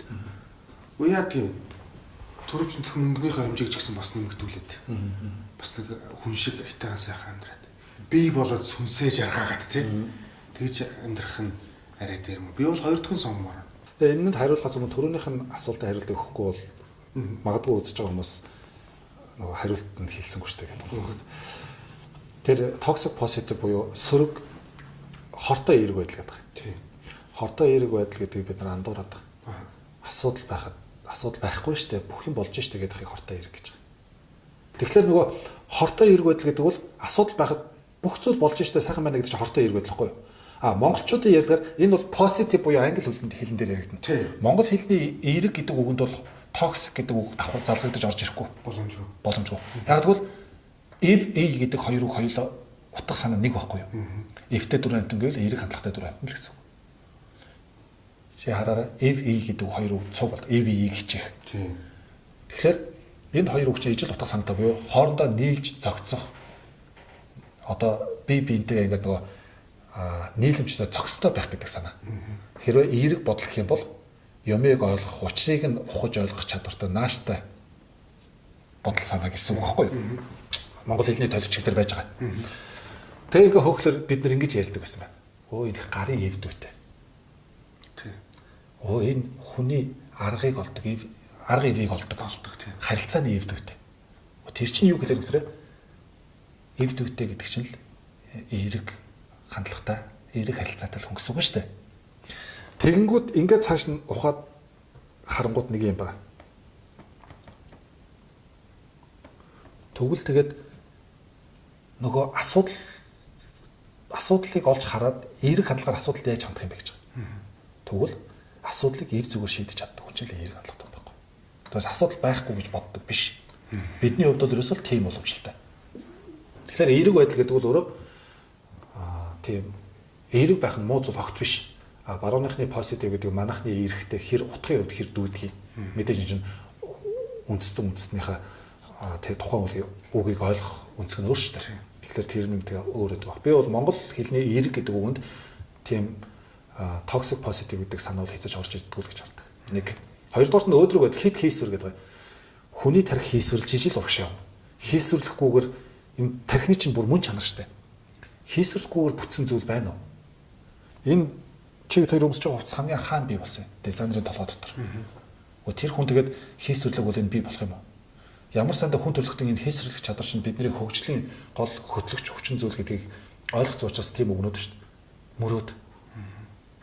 Мөрөөдөл дууссан газар хүн дуустдаг гэх юм. Мөнх амьдрах юм шиг мөрөөд маргааш өгөх юм шиг амьдрал гэх юм. Тэгээд өшөө юу гэдэг лээ? Тэр чинь мөрөөдлийнхөө зүггүй гүйж чадахгүй алхаж чадахгүй баг мүлхчих гэдэг үг байна. Яг тийш хараа хөвтгөл. Тэгэхээр энэ мөрөөдөл энэ хийсвэрлэл чинь маш чухал. Бидний хүний тарих чинь ер нь л хийсвэрлж мөрөөдж санаандаа багтсан зүйлээ бодит болохын тулд хөдөлмөрлж ижил энэ хөгжлийг авчирсан байхгүй юу? Хийсвэрлж мөрөөдөггүй бол хизээч энэ хөгжил ирэхгүй байсан. Тийм учраас галдан бошиг таны хэлсэн үг шүү дээ. Сэтгэлдээ багтааж чадвал их багын ялгал үгүй гэх тээ. Зүгээр л хийсвэрлэл төсөөл гэж чухал. Зүгээр хоосон мөрөөднө гэдэг үгний цаана юу явж байгаа вэ гэхээр мөрөөдөхийг буруушаасан үг ерөөсөө байхгүй. Хоосон мөрөөднө гэдэг чинь мөрөөдлийн хойноос үйлдэл хийхгүй байгаа үйлдэлийн буруутгаад шүү дээ. Түүнээс мөрөөдөж байгааг нь буруутгаж байгаа шүү. Тэнгүүд хүмүүс хоосон мөрөөдөд гэдэг ярингууд нөгөө мөрөөдөх нь их худлаа хоосон мөрөөдөд байгаа нь буруу юм шиг тий. Гэтэл бидний тарих чинь угаасаа л хийсвэрлдэг мөрөөдж ижил урагшилдаг. Ер нь хүмүүнлэг иргэний арслан нийгмийг цогцлоо хөгжүүлнэ гэсэн үндсэн хуулийн тунхагч чинь гэсэн бидний хийсвэрлэл шүү дээ. Тэ? За тэгээд байгууллагууд стратегийн төлөвлөгөө гэж жил болгоныхоо төлөвлөгөө гаргаж байна. Энэ жилдээ имийг амжуулчих гэсэн хийсвэрлэлээр тулгуурлаж байгаа шүү дээ. Хүн ч гэсэн аз жаргалтай амьдрий, сайхан амьдрий, мөрөөдлөө биелүүлэе гэж мөрөөдөд шүү дээ. Гэхдээ энэ бүхэн байхгүй бол бид нэр өнөөдөр яг юу хийхээ мэдэхгүй байхгүй. Тэгэхээр тэр хэд хийсвэрлэл, хитрхи ийм хортой эерэг байдал гэдэг үгэнд битгий автаараа. Энэний чинь цаана өөр юм явж байгаа шүү. Нөгөө нэгдүгürt орчуулгын алдааны асуудал, тэр далд ухамсар байна. Хортой эерэг байдлаа тий. Хоёрдугаарт бас нөгөө нэг бидний яалтчгүй өрөнд орны бас нэг ялгаа сэтгэлгээний ялгаа байгаа тий. Бид нар ч юм болохоор илүү нөгөө нэг бэлгэдлийн чанартай гэдэг юм уу. Тиймэрхүү илүү нэг оюун санаа талын хүмүүс гэдэг ч юм уу. Идеалист, материалист гэдэг ялгаанууд байгаа тийм. Тэгэхээр тийм ялгаа малгаанаас болоод бид нар зарим үгийг бас их учиртай харьцуулж хармаар юм байлаа л гэж хэлэх гэдэг. Шууд Google Translate ашиглаад тавьчих болох юм байна тийм. Тэгээд дараагийн асуулт нь чинь жишээ нь тэр хан мэдл гэж их чухал юм байт. За. хан мэдл. Хан мэдл за. Хан мэдл гэдэг чинь энэ хан ихгүй юу? Энэ ханны үүрэг юу вэ гэхээр энэ чинь гаднаас орж ирэх салхийг хаадаг ч юм уу. Энэ чинь энд ханд ч очиод ямар нэг юм тулдаг байхгүй юу? Тэгэхээр хан мэдл гэдэг чинь хязгаарладаг. Одоо хашаа одоо хэрэмний хан гэх юм бол тэр чинь хязгаарлал аюулаас хамаарч. Тэгэхээр энэ хан мэдл гэж ярьдаг. Хан мэдл гэж ярьж байгаа цаас хараа яг хөглөрэ хүн ер нь ханах сэтгэлтэй, ханах мэдэлтэй баймаар юм байна. Ханах мэдэл гэдэг юм байхгүй бол хүсэл бол зүгээр амаа авчтай өгдөг мөр шиг дураараа юм байна. Тэгэхээр тэр хан мэдлийг чинь суулгах бидний уламжлал сайхан өгнөд байна л да. Хоёр идэхгүй хоос онохгүй байхад болно гэдэг. Гэхдээ нэрээ тийм шүү дээ. Гэхдээ их сониндоо бас хоёр идэхгүй хоос онохгүй гэдэг яг дундыг барьсан юмнууд хэлээд байгаа зү. Тэгэнгүүт аз жаргалтай байхад нэрээ тийм их юм хэрэгтэй юм уу гэж. Хэрэггүй юм байна. Бид л зүгээр хитрхи их зүйл хүсэж байгаа зүйлээ авахгүй болохоор л зовлонд ундлаа гэж итгээд байгаа юм байна. Ер нь явж бидний зовлон гэж итгээд байгаа зүйл бол бидний хүсэл биелсэн хэсэгтэй л холбоотой юм билээ шүү дээ. Тэ? Гэтэл би жишээлбэл бодъё л доо. Миний гацрыг гээд нэг хүн ирээд гатгаад цолчвол би одоо хохирсон болно шүү дээ. Тийм. Завсан. Тэгсэн хэрнээ бас юм сонирхолтой залуучууд байна шүү дээ. Хамар ам нүд чих мэхийн тэндгүүгээ цоолдог том персэн гэдэг. Тэдний хувьд бол хацар цоолох бол зовлон шарин хүсэж байгаа зүйлээ биелүүлж байгаа шүү дээ. Гэхдээ тэгээд яг адилхан хацар цоолох нэгэнд нь зовлон нэгэнд нь жаргал болоод байгаа нь юу вэ те? Тэгэхээр энэ чинь нөгөө хүсэж байгаа зүйлээ ихлээр хичнээн өвдөлттэй байсан ч хүн тэрнтэй дуртай байдаг юм. Хүсээгүй зүйлээ болохоор хичнээн таатай байсан ч дургүй байдаг юм байна. Тэгээ хүсээгүй зүйлтэйгээ нүр туллаараа хямардаг юм байна. Хүсэж байгаа зүйлээ авч чадахгүй болохоор хямардаг юм байна. Довчондоо хүсэл бидний зовлонгийн үндэс байгаа байхгүй. Тэгэхээр энэ хүслийг чинь хязгаарлахын тулд тэр хан мэдлийг суулгах яг үндэ чи хоёр идлээгээд уурлаад хизээч бидний өвгд эстгэж байгаа үстэй юм ээ. Чи хоёр идлээ уурлаад хоёр идэхгүй хоос онохгүй байх нь болоо. Чи хоёр идэхэд байна бол тэ? Тэгэхгүй шүү. Бид нар зүгээр л мессеж өгч байгаа. Тэр мэдээлэл бидний тархийг зөв сэтгэхэд тусалж байгаа мессеж өгч байгаа. Амьдрал дээр гараад хоёр иднэ хоос онохгүй бидний сонголт л байгаа. Тийм биз? Тэгэхээр хан мэдл гэдэг нэг чухал юм байна. Тэгээд дээрэс нь ер нь амьдрахад одоо бас хүн яаж амьдрал утга учиртай юм. Тэр одоо зарим нь бол одоо мөнгө илүү чухал гэдэг, зарим нь одоо магадгүй оюун санаа сэтгэл зүрхээ жагах тухай яриад байна гэдэг шүү дээ. Өндөө бол бидний амьдрал гэдэг бол өнөөдрийн шалгуураар үзэх юм бол хүн нийглийн үед бид нар бүгд зовж байсан юм уу? Байшинтай хүн байсангүй те. Тийм үстэй. Өөр ингэсэн хувцастай ч хүн байсангүй ш те. Тухайн үед хэрэгцээ юу байсан бэ гэхээр амьдрахын тулд хоол олж идэх, амьд үлдэхийн тулд араатан аюултай нөхцөл байлаас одоо зүхтах те. Эсвэл тэмцэлдэх байдлаар аюултай нөхцөлөөс гарах байгаад ш. Тэгээд өөр удаа үлдэхийн тулд нэг юм үржилт ордог юм гурван хэрэгцээс. Энэ гурван хэрэгцээ хангаж байгаа. Тэгээд бүх зүйл фул окей байхгүй. Бүх зүйл окей. Асуудалгүй те. За ингээл нөгөө нийгэм хөгжих хэрээр л боломж нэмэгдэх хэрээр бид нэр зүгээр хязгааргүй их хүсэж эхэлсэн. Тэг өнөөдөр хүн харин оюун ухааны хүчээр энэ гурван асуудлаа шийдсэн байхгүй юу? Амьдрахын тулд хоолоо олж идэх гээд өдөрт 10-аас 14 мянга алхдаг байсан гэж байгаа бидний өвгөд ийдсэн. Тэр хүний нийтлүүд. Энэ дунджаар 10 км. Өдөр болго. Тэр нь их зовлонтой учраас бид нар хоолоо өөрсдөө үйлдвэрлэдэг болсон шүү дээ. Одоо үсрэл хөрөгчөнд нь хоол нээж байгаа. Аюултай нөхцөл байдалд ороод бид нар чинь араатай амтнд бариулаад зүхтгаал тэмцгээл зовдөг байсан бол өнөөдөр бид нар хүн төрөлхтөн дэлхий дээр өөрсөндөө л тогтоо амьдрах чинь бүрдүүлнэ шүү дээ. Бүр биологийн зарим төрөл зүйл устдаад тэд нар санаа тавиач гэдэг байгаа юм. Яг л бид нар лөө одоо араатан дайрах тийм нөхцөлгүй болтол бид нар өөрсдийнхөө орчныг сайхан болгоцсон. Одоо бүр хүн хүндээ халдаа байхаас сэргээд камержуулаад бүр аюулгүй болох гэдэг шүү дээ. Одоо гэр бүл болоход бол нэг үр удмаа үлдэх гэх нь хамгийн чухал зорилго биш болсон. Хэрэг үр удмаа үлдэхийн тулд гэр бүл болдог байсан бол гений шалгуур тавиад гений шинжилүүлээд чиний ген сайн гэдгийг яаж мэдэх юм гээл гений шинжилээд сайн гентэй бол тэр царай зүс хүмүүс тэр мөнгөтэй мөнгө хамаагүй сууч юм зү. Тэгэхгүй шүү дээ. Одоо бид нар яг хөлөөрөө өөр зорилгоор гэр бүл болдог. Аз жаргалтай амьдрах, сайхан амьдрах гол зорилго. Тэгээд тэр сонголтонд нийцсэн аз жаргалтай сайхан амьдрах чадна гэж итгэсэн хүнтэйгээ харин хамтдаа суугаад үр удмаа өөр хүүхдээ гаргаад явах эрхтэй. Тэгэхээр эхний сонголт нь өөр болцмоос. Тэгээд ингээд нөгөө асуудлуудаа шийдсэн байхгүй юу? Тэгээд нөгөө чиний хэлдгээр нөгөө амьдрал уг нь ингээ хүн өөрөө асуудлаа бий болгоод байгаа юм байхгүй юу? За одоо сайхан амьдрал гэдэг өөр өөрөөр нөгөө мэдлэгийн зөв суулгаж өгөхгүй болоор сайхан амьдрал гэдэг том ёл нь хүн болгоны толгой дотор өөр өөр байгаа. Зарим нь хувийн хаостай бол сайхан. Зарим нь баг хувийн онгоцтой бол сайхан гэж хэлдэг. Зарим нь бол хоолтой онжойвол тэгэл болоо. Илүү бүтэн байвал болоо гэх. Тэгэхээр ингээд хүн болгоны толгой дотор суусан мэдээлүүд нь өөр өөр учраас өөрийнхөө толгой доторх мэдээлэлээр л тэр ирээдүгээ зургалж штэ. Тэгэл нэгэнд л зургалж харж байгаа л тийм байна. Энэ л зөв юм байна гэж итгэж бол тэгэл дуусаа. Тэрний гараас зогсолтгүй юм. Тэгэхээр нөгөө боловсрол чухал гэдэг нь энэ ихгүй юм. Толгой доторх нь цэгцэлж өгөхгүй бол юг сайх юг муухай гэдэг чинь санамсаргүй байдлаар сонгогдоод байгаа хгүй. Хин нэг хажууд нэгэл чихтэй их гоё үнэтэй цаг зүүцсэн ингээл те. Гайхуулаад тэгэл тэр үед ягаад ч юм сэтгэл хөдлөл ийм цаг зүүжиж л одоо өөрийгөө сайхан амьдсан тааснаа гэл тэр үед бодчихвол тэгэл дуусна шүү. Тэр цагийг авч зүгхээснээр санаа намрахгүй. Үрзэл тавиал. Тий. Тэгэхээр ч нөгөө юм санамсаргүй байдлаар тэр мэдрэмжүүд бий болоод тэрэндээ хөтлөгдөд шүү дээ. Үнэндээ бол бодит байдал бол яг зүгээр сайхан амьдрах гэдэг бол зөвхөн Монгол ухаан руу эргээ хараарай. Яагаад тэр солонгосчууд би солонгос хэл мэдэхгүй юм л да. Солонгосчууд тэгж мэдлдэг гэсэн шүү дээ. Өдрийн хоолоо идсэн гэдэг гэсэн. Тэгдэг гэсэн тийм хүмүүс л яриад байгаа. Хэрвээ мэдлэх ёсонд нь тухайн ард түмний сэтгэлгээний онцлог байдаг юм бол бидний мэдлэх ёс ямар вэ? Амар байна уу? Сайн байна уу? Амар байна уу? Сайн байна уу? Амар сайн уу? Амар минь дүү. Энэ чинь юу яриад амар минь дүү гэж асууж байгаа чинь юу гэсэн үг? Эсэн минь дүү гэдэг чинь юу гэсэн үг? Биеийг асууад байгаа мó сэтгэлийг асууад байгаа. Минийх бол аль алийг асууж байгаа. Эрүүл мэнд гэдэг чинь тэгвэл юутай холбоотой? Бидний хөвшил нөгөө бие махбод. Тэгэхээр амар минь дүү гэдэг чинь сэтгэл амар, бие эсэн минь дүү. Биеийн тамир гэдэг үг чинь үг шүү дээ. Уга тамир тэнхээ гэдэг үг. Тамир тэнхээ гэдэг үг чинь биеийн тамир, сэтгэлийн тэнхээ гэдэг үг. Ослоод явж байгаа юм. Тий, яг тий. Тэгээд ч бодоо. За тэгвэл бид нар яадаг үлгэр төгслөө гэж ярьдаг уу бид нар? Амар сайхандаа жаргаж. Жаргах тухай асуудал үлгэр дээр ягаад үлгэрийн төгсгөлд жаргаж гэж байгаа. Орой бид нар жаргаж гэж ярьдаг. Тэгвэл бидний ярьдаг хүсдэг жаргал гэдэг асуудал ягаад нар шингэхтэй холбогдож байна? Ягаад үлгэр дуусахтай холбогдож байна? Ягаад ямар нэгэн төгсгөлтэй ч юм холбогдоод байна. Тийм шиг тийм. Тэгэхээр энэний чинь цаана юу явж байгаа гэхээр бид амар амгалан чухалчилдаг үндэстэй юм байна.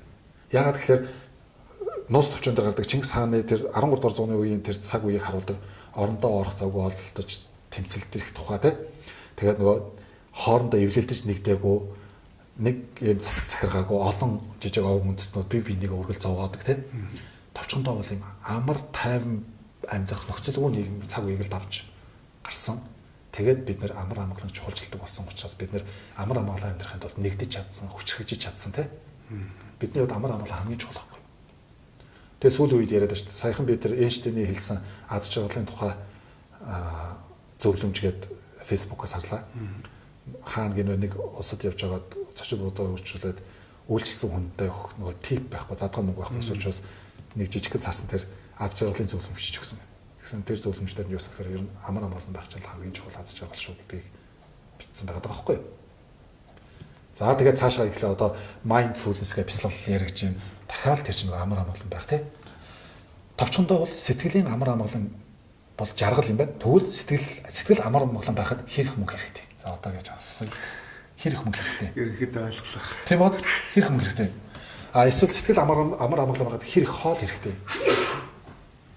Хэрэг хоол хэрэгтэй гэдэг асуудал ирж байна. Хэрэг хувцас хэрэгтэй. Хэрэг том байш хэрэгтэй. Тэгэхээр бид нар амар амгалан байдал, амгалан жаргал. Деважингийн орныг бид нар жаргалын орн гэж ярьдаг шүү дээ. Гэтэл деважин гэдэг үг чинь өөрөө амгалангийн орн гэсэн утгатай үг шүү дээ. Монгол руу орчуулсан. Тий, орчуулсан. Санскрит үг үү те? Төвдөг.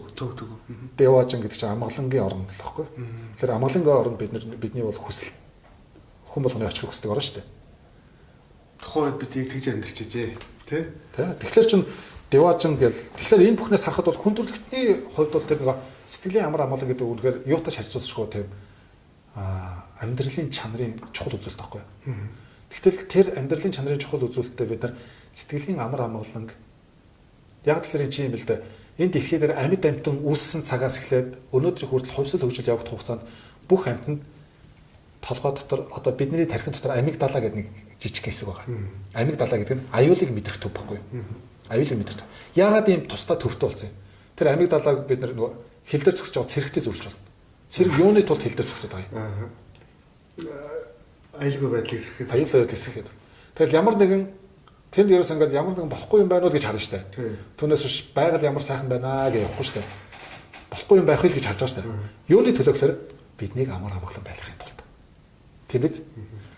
Тэгсэн чинь тэр амигдала гэдэг төв ерөөсөө ямар нэгэн амьд халтай аюултай зүйл болоход хамгийн түрүүнд мэдэрдэг юм байна л да. Мэдээлэл нөгөө хүн чинь нөгөө нүд чих янз бүрээр мэдээлэл авлаа. Хамгийн түрүүнд тэнд аюултай мэдээлэл бол амигдалаас тэнд мэдэрч байгаа байхгүй. Ус үүрэн тий. Үүрэн. Тэгэл нөгөө тэмцэлдэх юм уу эсвэл зугдах амьд гарах нөгөө бэлэн горимд биеийг шилжүүлж яадаг. Аз жаргалын төв тэр нэг сайхан юмыг мэдрэх төв байхгүй шүү тархинд. Аюулыг мэдрэх төв байна. Тэгэхээр аюулыг мэдрэх төв чинь асар их ачаалал ирэхлээр бид нар чи стресст орно те. Тавуу үтэн. Тэгэхээр тэр төв чинь ажиллахгүй байж байвал бид нар тайван сайхан байх гэдэг шүү дээ те. Гэхдээ тэр төв чинь аюултай юм байхад ажиллахгүй гэж байхгүй шүү дээ. Гэтэл чи хараарай. Эртээр үе шиг биш бид нар оюухныхаа хүчээр соёл хэрэгслээ бий болгоод хөгжөөд мундаг болоод байна. Одоо бидний толгой доторх аюул бол бодит бус аюулууд байхгүй дандаа. Яг эртнийх шиг гараад нь дайрж ирээд биднийг идчих аюул биш. Өөр овгаа нь хурч ирээд ирээд. Чи одоо хараа л да. Зовлон гэж бодоод байгаа зүйл хараа л да. Өрөнд орох. Энд өрөнд орох чинь тэгээд нөгөө эртний тэр нэг амьдрах хөвгттэй холбоотой асуудал юм уу? Зүгээр жоохон хөдөлмөрөөр дарчиж болдог л гэсэн. Хоорондоо үл ойлголцлох. Манайхан намайг гадуурхаад намайг ингээд тэгээд гадуурхаад л үстэй. Энд чинь яг шууд хотго буу барьж ирээд буудаад өөхөө амьдрах уу гэж асуудал биш шүү дээ. За. Өөр ямар асуудал өдөртөө байна ч юм уу тий. Эсвэл нэг юм байшингүй байх, машингүй байх чинь тэр амьдрал өхөлтэй холбоотой асуудал юм уу? Үгүй. Эднийгээ бид нар аваачаад нөгөө тархинд аюулыг мэдэрдэг төвдөө очоод зүгээр л би бол ерөөсөө сайхан амьдрч чадахгүй байна. Би бол хамгийн азгүй юм байна. Би ер нь ингэж амьдрч чадах хүсэн дээрмигээ өөрөө авчиж кодлоод байгаа байхгүй. Цочроогоод байгаа байхгүй. Төвчөндөө бол бодит бус аюулыг бид нар аюулыг тархиндаа жинхэнэ аюултай нүрт толцсон битэр мессеж илгээгээд байгаа байхгүй. Ингээд зовлон өөрөөсөө сайн дураараа зовоод байгаа. Чиний хэлдэг мөн л дөө сайн дураараа зовоод байгаа байхгүй юу? Үнэндээ бол бидний өнөөдөр бидэнд байгаа асуудлууд бол бодит бус аюулууд. Хүсэх юм бол шийдэж болдог, давж болдог, зохицуулж болдог асуудлууд тий. Гэхдээ мэдээж энэ дэлхийн өнцөг буланбарууд өөр асуудлууд байгаа шүү дээ. Тэр хоолнд үйлдвэрч өгч байгаа үндэстэн дээр бол өөр шүү дээ. Тий? Тэнд бол хоолгүй болсон.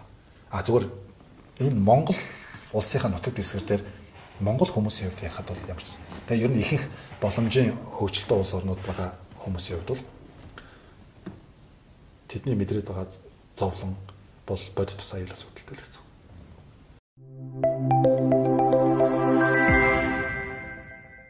Мэдээж ингээд маш боломжийн архив олчихсон боломжийн бас салин орлоготой амьдрал ахуйгаа сайхан аваад явж байгаа залуучууд байна. Тэгэхдээ дийлэнх юм хувьд яг ингээд шудраг хөдөлмөрөөр гэдэг юм ингээд амьдрахад жоохон хэцүү байна гэдэг юм байр суурьтай байгаа шүү дээ. Яг хүмүүсийн бодит хандлага тийм байгаа. Та бас тэрийг анзаардаг тийм. Энэ тал дээр та яг ямар байр суурьтай байгаа вэ? За нэгдүгürt шудраг хөдөлмөрөөр амьдрах боломжгүй байгаа учраас шудраг хөдөлмөрлөж болдог газар руу явъя гэж. Би чамссан л да. Бидний өвөг дээдс. Энэ улс чинь Монгол хүний үнэлэмж бага байгаа учраас бид Монгол хүнийг үнэлэх өөр газар руу явна. Гэт явсан бол өнөөдөр бидний тусгаар тогтнол байх байсан уу? Нэг. Хоёрдугаарт нь за Монгол хүний үнэлэмжгээ ярихлаар буухгүй ч магадгүй. Зүгээр энэ монголчин ерөөсө хоцрогдлоо хаягдлаа ерөөсө ясангүй гадаад дотоод энэ чинь тухайн үеийн сэхэднүүд чинь гадаад дотоод руу зөндөл бас сурч судалж ирсэн юм байл шүү дээ. Өөр улсад гоё юна гэд магадгүй социализм үед энд бол эрхчлөө алга гэд тэр хүмүүс Америкт ч амьдарсан бол өнөөдөр Монгол улс ямар байх вэ? бид болохгүй байгаа газрыг хайж явах биш. Харин болохгүй байгаа газрыг хөгжүүлэх хэрэгтэй юм шүү. Энэ шудраг биш байна гэд гадагшаа явах биш. Тэгвэл бидний ямар тач миний дор ажиллаж байгаа хүмүүс эсвэл бидний дараа энэ улс орныг нуруунд дээр авч явах хүмүүс ийм нөхцөлд битгий байгаасаа гэдэг үгнээс бид өөрсдөө өөрчлөх хичээх хэрэгтэй юм шүү. Та 10 жил гадагшаа явчиад ирлээ. Хэрвээ шудраг биш вэ гэдээ гадагшаа явж байгаа хүмүүс насаараа л тэнд амьдрэх хүмүүс хэзээ нэг зэгт ирнэ шүү дээ. Тэгэхээр шудраг байдлыг хүсэж байгаа хүмүүс нь гадагшаа явчаад хизэж ирсэн энд шудраг бус байдал чинь буцаал өгдөн шүү дээ. Тийм үстэй. Байсаар л. Яагаад ийм гомоо, яагаад ийм хөнгөн, яагаад ийм хуваа хичээсэн байдаг юм бэ гэж тийм асуумаар байгаа байхгүй юу? Зөвтгөл зөндөө олтноо. Хүн өөрийгөө буруу зүйл хийж ингэж бодохыг хүсдэг. Хэрвээ тэгж бодох юм бол нөгөө эго нөгөө өөрөө хинч шулж гадаг учраас тэрийг зөвтгөх арга хайдаг. Тийм ч учраас үннийг хэлж байгаа хүмүүсийг бол зүгээр өстой барьж идэх нь алга болдог шүү дээ. Тэгэхээр үндэ бол шудраг биш ингээл яваад байвал яг үндэ энэ чихэн шудраг болох. Шудраг бусууд нь үлдээд байвал эргээд ирэх чинь шудраг буссан хүмүүс л хүлээж авна шүү дээ. Тэгээ хүүхэд чинь тэр яг хөө тэр явсан хүнийг хэдэн жил шудраг газар амьдраад тэгээ хүүхэд чинь хаана амьдрах юм? Хүүхэд чинь хэний дунд амьдрах юм? Хуваа хичээж явах чавал чи буруу юм хичээл. Явчаад ирэх чинь яг энэ нөхцөл байдал өгдөн шүү дээ. Чи явчаад эсвэл хизээч ирэхгүй чадах юм бол гэж асуу. Тэгээ ах トゥ хамаатаас хатан чи энд ингээ амьдарч байгаад чи өөр газар тэгээд явж чадах уу? Чадаж болно бол ямар тусдаа сонголтоо хийж байгаа юм чи тэ. Гэхдээ чи тэнд амьдраад чиний хүүхдүүд ч гэсэн тэгээд хизээч ирж ирэхгүй рүү юудмаараа тэнд ингээд амьдраад байх зүгээр үү тэ? Энд имзэлэхгүй юу? Хэрэг имзэлэхгүй бол болно. Нэг мөсөн явж болно. Харин чи хэсэг хугацааны дараа эргэж ирнэ, өөр хүүхдээ эргээд нутаг орноо санахгүй, өөр хүүхдээ эргээд Монголд амьдруулна гэж байгаа бол чамшиг ингээд явцсан шудраг зүйл хүсэж байгаа хүмүүс эргээд ирэх чинь чамшиг шудраг бус зүйлийг хүлээж дэвчиж чадахгүй байгаа хүмүүс явж байгаа юм чинь энд тэрийг хүлцэж дэвчиж байгаа хүмүүс үлдчихэж байгаа гэсэн үг шүү дээ. Тэгэхээр эргэт чинь нөхцөл байдал яг хэвээр өгтөн гэдгийг мартчихлахгүй. Тэр үед хинэгч битгий хараараа битгий зүхээрэл гэж л та. Сонголт нь өөртөө гарч яах юм? Хайж явчихад. Тий. Тэгэхээр нэг ийм буруу хандлага ойлголтууд байгаад байна. Өндөө бол сайхан амьдралын чанарын асуудлыг мөнгөөр битгий хэмж. Мөнгө бол зүгээр туслах хүчин зүйл. Амьдралын чанарын асуудлыг бид өөрсдийн оролцоотойгоор бид өөрсдийн оюун санаагаа чилээж ийж, бид өөрсдөө хөдөлмөр хичээл зүтгэлээ оруулж ийж тэр сайхан амьдрах боломжтой нийгмийг бүтээн. Тэр нийгэм дотор дахиад бид өөрсдөө хичээж ич сайхан амьдрна. Тэр дундаа бүр сэтгэл амар амгалан байх шиг сайхан зүйл байхгүй. Энэ дэлхийн хамгийн аз жаргалтай орноор ч одоо анх Бутан тодорчсон бол сүүлийн хэдэн жилд 2-3 дахин тодорцсон улсууд нь бол тэр Шингэний орн гэж ярьдаг. Финлянд орсон байсан. Тэд нар бол ихэвчлэн тэгэл мэдээж нийгмийн хангамж өөрчлөлт орж ирж байгаа. Гэхдээ тэд нар бол яг хөглөрөө сэтгэл амар байх боломж бүрддэг гэдэг утгаараа л илүү их ярьж байна шүү дээ. Би нэвтрүүлэг нутсан. Тэгээ ингээ бодоод өслөөр тэр амар амгалан байх нөхцөлөд бид нар өөрсдөө л гэж юм шүү. Тэднийг гадны улсад хөгжүүлж юм уус гаднаас мундаг хүмүүсийг хөгжүүлээгөө тэр Финландууд өөрсдөө л тэр бүхнийхээ илүү сайн оролцож ижил тийм болсон байна шүү дээ. Тэгээ нэг асуудал байна. Ямар асуудал вэ гэхээр энэ хүмүүс хитрхи одоо хуваа хичээсэн хитрхи амжихан байгаад байна. Тэгэхээр энэ хитрхи хуваа хичээсэн амжихан үзэл чинь яаж илэрч ийн вэ гэхээр бусадтай хэрэгтэй энэ хийх сэтэл байхгүй байна. Өөрөө л сайхан амьдрах хүсэл байгаа даа. Тэгэхээр өөрөө л сайхан амьдрах хүсэлд нь тэгээд мөнгө хамгийн чухал гэсэн буруу итгэл үнэмшлээ. Эндүүрсэн итгэл үнэмшил. Эндүүрсэн итгэл үнэмшил. Тэнгүүд яаж юм бэ гэхээр энэ улс орн ийм байгаад хэний буруу юм? Чи энд нэг шудраг үнэлүүлж чадахгүй, шудраг сайхан хөдөлмөрж айтайхан амьдарч чадахгүй дээр тулцсан чи хэний буруу юм? Улс төрчдийг буруутгах байхгүй. Дахиад эрүүл ухаанаар бодохгүй байна. Хүн ер нь өөрийгөө яг нэг буруугаа хүлээн зөвшөөрч ерөөс чаддгүй тий ерөөд дахин барагт. Эрүүл ухаанаар бодож чадахгүй, бодох завгүй амьдраад байна. Зүгээр шүүмжлэл, дургуцаад, уурлал хамаг цаг өнгөрөөч та. Завгүйгоос гадна хүсэхгүй юм шүү. Тий? Хүсэхгүй шүү. Ойлгуулаад өгөх хүснэ. Зөв хөөх юм нөгөө дөнгөж төрсэн цоо шин оюун ухаанууд чинь энэ тэнд янз бүрийн болохгүй мэдээлэлээр ингээ бохирцоор байгаад 20 30 жил бохирдоод ирэхлээр чинь тэд нар чинь нөгөө үндэ өөрсдөө нэг ч удаа өнгөж харахгүй байхгүй. Тэгээ харахаар ингэж энэ нийгмийн чинь хин болгоод байгаа гэхээр нөгөө улс төрчид гэдэг байгаа. Тэгээ улс төрчид чинь тэгээ яах юм гэхээр араа одоогоос 10 20 жилийн өмнөөс улс төрчид өнөөдөр их хурд байсан байхгүй шүү дээ. Одоогоос дахиад 10 20 жилийн дараа өнөөдрийнх нь байхгүй байхгүй юу? Тэр үе ч гэсэн хүмүүс муусаарлаа. Яагаад гэсэн чинь хүн бусдыг буруутгадаг болохоос өөрсдөө лүгөө харддаг юм байна. Өөрсдөө лүгөө харуулна жинхэнэ хүн харагдаж байгаа байхгүй юу? Таксины жолооч таксинд суусан үйлчлэгч бол өөрсдөөсөн хүн болгоноос 1000 төгрөг илүү авахгүй ч чинь. Түүцний худалдагч хэрвээ өглөөг үрж тийм эсвэл орой байгаад ойр хавьд нь өрсөлдөгчүүд нь хаацсан байвал давуу ирэх үсэж штэ. Орж ирсүнд 500,000 төгрөг нэмж зарахаас ичихгүй байна. Энэ нийгмийн чинь хөрсөн нөгөө хохироод зовоод байгаа ард түмэн чинь өөрсдөө мөнгнөөс илүү чухал зүйлийг харж чадхаа болчоод болж л өгвөл ахих мөнгөтэй болох гэж хүсэж штэ. Тэгэхээр энэ үед яана гэж нэг сонгуул боллоо. Нөгөө мөнгө чухал боломж олдвол илүү их мөнгө олох гэдэг сэтгүүтэй ард түмнээс хинт сонгогдсон тэр дээр очсон нөгөө мөнгө чухал гэж тэр доор ихтэй мөнгө чухал гэжсэн тэр дээр очлоор мөнгө чухал хэврэл юм сте. Нэмэгдэхүүний байрыг эсэл. Яг үнэ. Тэнгүүд энд үлдснүүд нь эдийг муулаад тэгэл дараагийн сонгуулиар солино штэ. Яг адилхан мөнгө чухал гэдэг хоочсон. Тэгэхээр дахиад үлдснүүд нь муулаад үнэндээ асуудал тэнд очиад байгаа хүмүүс төш. Тэр хүмүүс боож төлөвшөж гарч ирж байгаа бидний хандлага сэтгэлгээ боловсрал нингэн байгаад байна, буруу байгаад байна. Тэгэхээр биднээс хинэж сонгогдсон. Нөгөө 60 50 зурлал бол нэгэн төрүүлдэг шиг те. Хинэж сонгогдсон өөрчлөлт ирэхгүй шүү дээ. Тэгээ яатахад бид нар сонгогдсон хүмүүстээ бүх юмаа даатгах шүү дээ. Өөрсдөө оролцдог. Бидний тойлол байгаа даа. Тий, яг үн тойл. Тэр өөрсдөө оролцдог. Тэгээ оролцож өөрчлөхийн хооронд зүхтаад явцдаг. Ийм нийгэмтэй болохоор хязгаар сайхан болох юм. Тийм учраас зорилгоос л эхлэн дээ. Ер нь амьдралын зорилгоос л эхэлсэн. Хэлсэн бодгол хэрэгтэй тийм.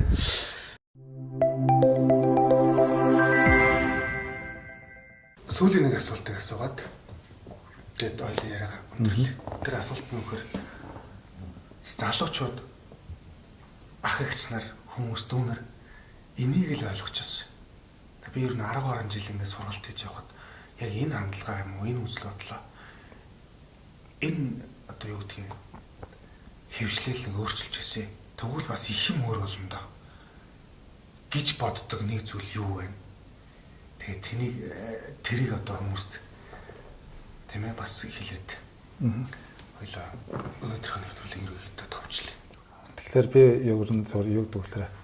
Залуучуудаа одоо орчин үеийн дэлхийн глобал энэ төр гэдэг гоё үгнүүдийг мод олгож хөөгөөд Монгол уламжлалдах, Монгол өв соёлдох танин мэдхүн чанартай, мэдлэгийн чанартай маш олон чухал зүйлүүдийг хуучны хэрэггүй гэж битгий бодоосаа.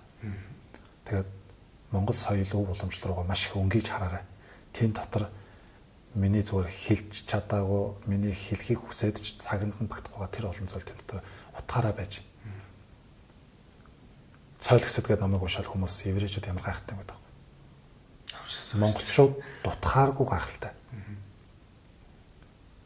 Муулдаг хүмүүс байж лээдэг. Тогоондоо нөгөө хөлөөж хилцсэн тамийн тогооны үлгэр шиг гэдэг.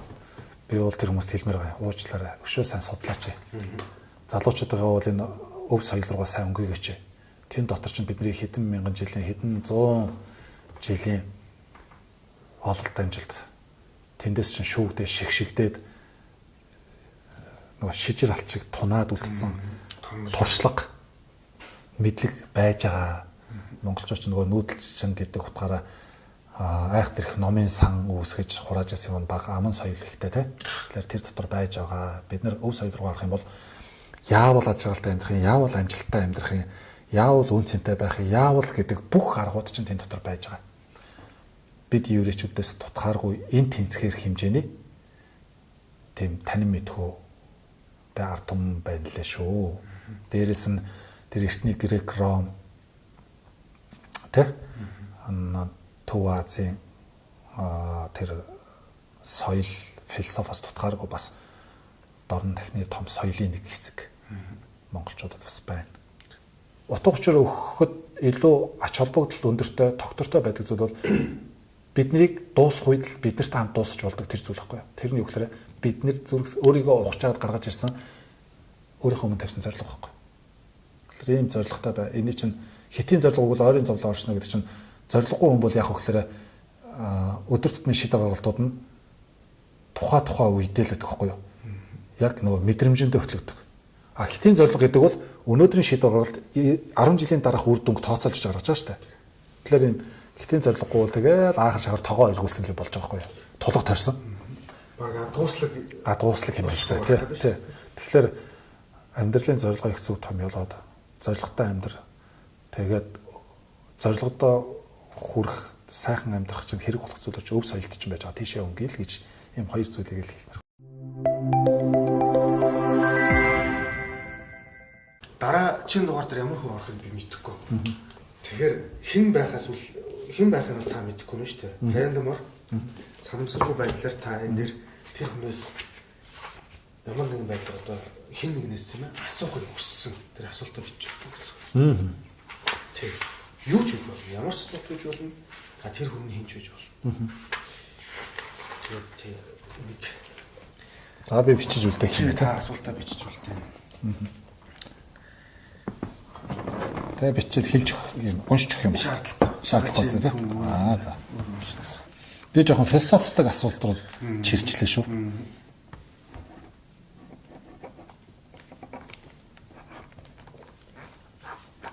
За. Яриа маань нөгөө шинэ төтөн хийгдэж байгаа учраас ямар нэгэн нөгөө спонсор одоохондоо байхгүй байгаа. Гэхдээ би ингэж утсаахаа. Нэг хэсэг яг манай одоо гэрийн эдийн засгийн нэлийн хүнд байдал байна. Тэгэл яг би чинь бас ном жоохон уншин. Тэгэл янз янз ном уншаал ингээл идэм сонсоол. Зөвхөн эдийн засгтаа биш. Зүгээр миний амьдралыг ингээд ажил амьдралд хандах хандлага бүх юмыг маш өөр болгосон. Насан туршдаа миний ширээний ном байна гэж бодож байгаа. Тэгж шийдсэн. Одоо хүн болгон санд болгож явж байгаа нэг юм ном байна. 1926 онд одоо бараг 100 жил болох гэж байгаа. 26-нд бичигдсэн ном. Ерөнхийдөө дандаа бодит үйл явдал гэх юм бодит одоо зүйлс дээр тулгуурлаж бичигдсэн ном. Тэгээд энэ номыг хүн цаг хугацаа зарцуулна гэдэг маш том үнэтгэл. Тэгээд ахтай маш их баярлалаа гэдэг энэ номыг танд өгч. За баярлалаа. Хата уншиж үзчихэд ерөнхийдөө бас бодлыг хэлээрэй. Тэгээ.